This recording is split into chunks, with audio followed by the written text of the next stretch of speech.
Yeah, I do want to go to Ukraine. I want to go right where the spot where Andrew and Lance went down. And that's one of the reasons they cannot give that territory back, because so many people have died, not just our guys, right? But I mean, even considering giving that territory away makes me... Karla Webber's family lives 10,000 kilometers away from Ukraine. For them, the war was distant until 2023, when her son Andrew joined the Ukrainian armed forces.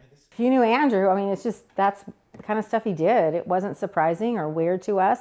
People ask us all the time, like, why did you let him go? And I'm like, well, number one, he was 40 years old. Number two, I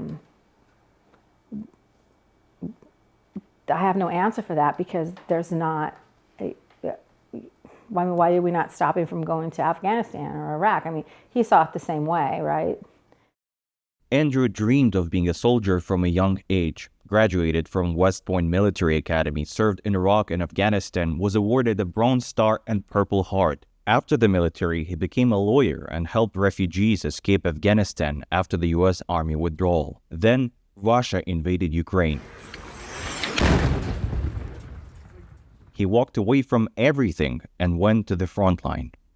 And he said, I'm in this training camp, and I am the only person in this entire camp who, number one, has ever been in combat, number two, really knows how to teach combat.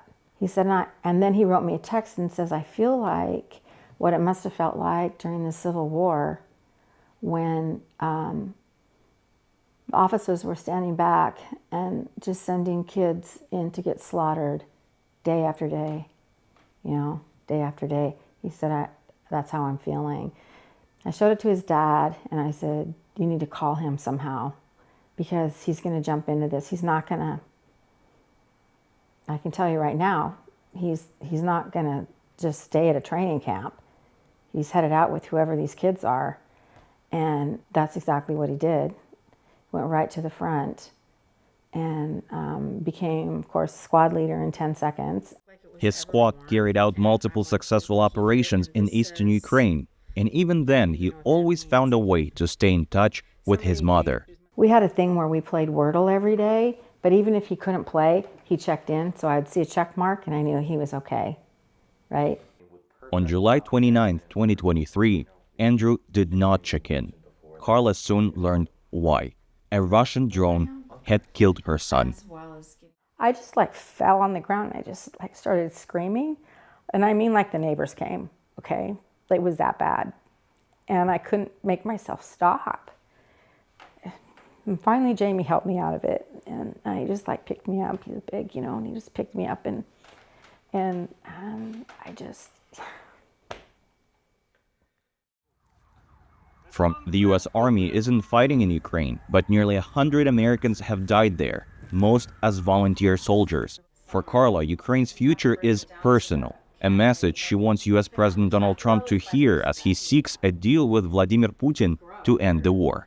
If you give a man like him an inch, he's going to take a mile. Do you really think he's going to stop with that small piece of territory when he has a whole country he's trying to conquer? I don't think that you appease people like Vladimir Putin. From Seattle, we traveled to Florida, where President Trump held another round of peace talks with Ukrainian President Volodymyr Zelensky. With Karla's message in mind, I asked President Trump, you've said multiple times that you want to stop the killing, and nearly 100 American citizens died in Ukraine on the battlefield. What's your message to their families whose loved ones died fighting for Ukraine? Well, look, the message is so obvious. It's what a shame. They died in a foreign country. And some are celebrated people. They're very celebrated. But so sad that a thing like that would happen. After this, Karla responded to DW.